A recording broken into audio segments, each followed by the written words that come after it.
Ever wondered why the Great Wall of China is so great? Maybe it's because it's the only man-made object visible from space. Or maybe it's just really good at keeping out unwanted guests, like those pesky Mongols. Now let's delve into the heart and soul of this colossal structure. The Great Wall, or as I like to call it, the world's longest staircase, is more than just a wall. It's a testament to human will and ingenuity. It stretches over 13,000 miles, winding its way across mountains, valleys, and deserts. That's equivalent to half the Earth's circumference, mind you.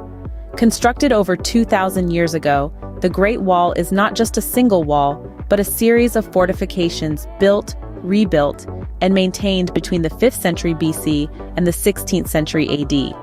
It was built using a variety of materials, from rammed earth to bricks, depending on the terrain and resources available.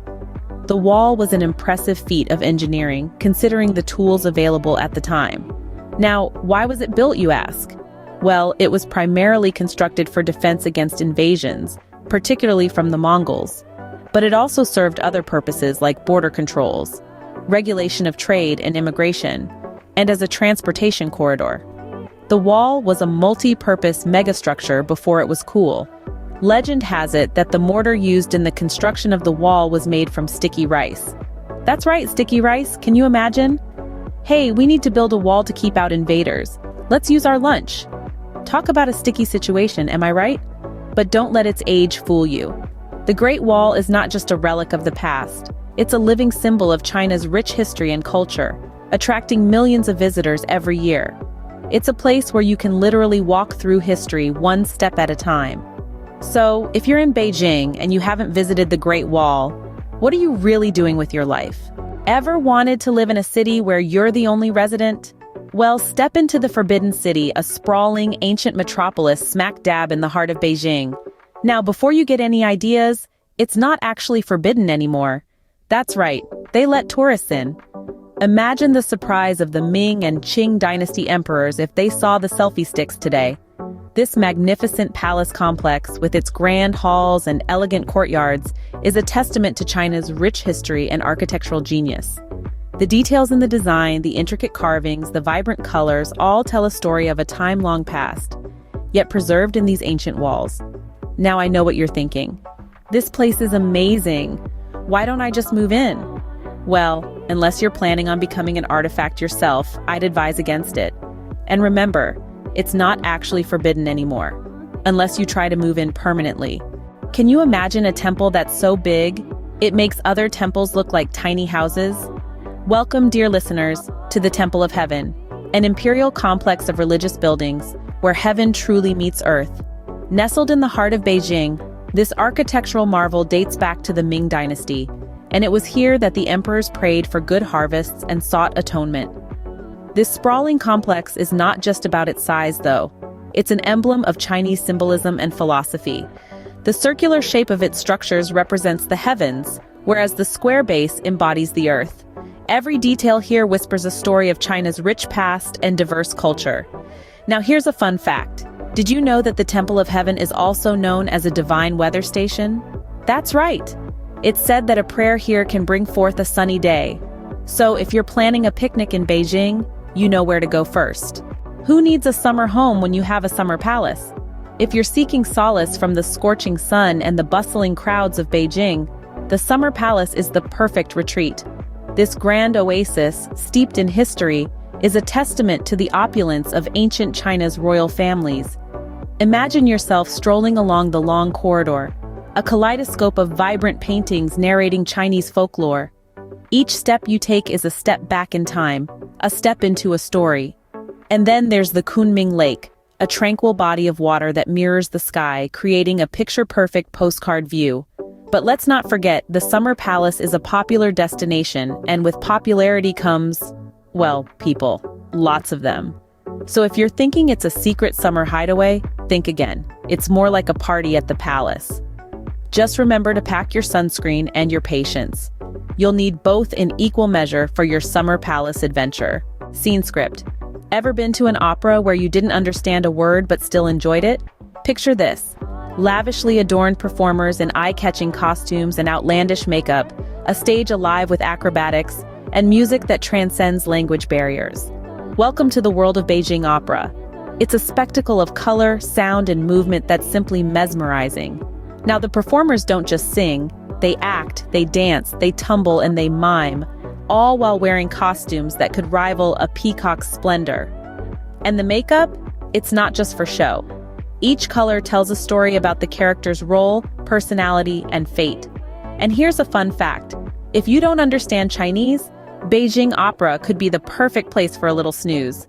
Just kidding. Even without understanding the language, the drama and the sheer spectacle of it all will keep you on the edge of your seat. So, if you're looking for a cultural experience that's a feast for the eyes, the Beijing Opera is the place to be. Ever wondered why Peking duck is so famous? Maybe it's because it's the only duck that's allowed to be called Peking. But let's dive into the real reason. This sumptuous dish is a true culinary delight. A combination of crispy skin and tender meat, served with thin pancakes and that special sweet sauce. It's a feast that's been tantalizing taste buds since the imperial era. Now, some say that the secret to its fame lies not just in the taste, but also in its preparation.